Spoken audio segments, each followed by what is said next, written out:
Hi friends, வாங்க இந்த வீடியோவில் நம்ம வெண்டைக்காய் புளி குழம்பு எப்படி வைக்கிறதுன்னு பார்க்கலாம்.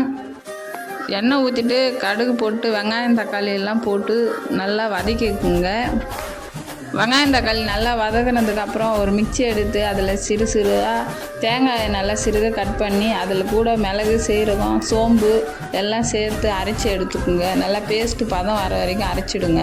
இந்த தேங்காய் பேஸ்ட்டு எடுத்து வெங்காயம் தக்காளி கூட நல்லா கலந்து விட்டுருங்க. அதுக்கப்புறம் புளி தண்ணி ஊற்றி மிளகாத்தூள், உப்பு எல்லாம் போட்டு சேர்த்து விட்டுருங்க. ஒரு கடாயை எடுத்து தனியாக எண்ணெய் ஊற்றி வெண்டைக்காயை தனியாக போட்டு வதக்கி எடுத்துருங்க. வதக்கின வெண்டைக்காயை காரக்குழம்பு நல்லா கொச்சி வர வரைக்கும் எண்ணெய் பிரிஞ்சு நல்லா மேலே வந்ததுக்கப்புறம் வெண்டைக்காயை போட்டு ஒரு 5 நிமிஷம் கொதிக்க விட்டு எடுத்துருங்க.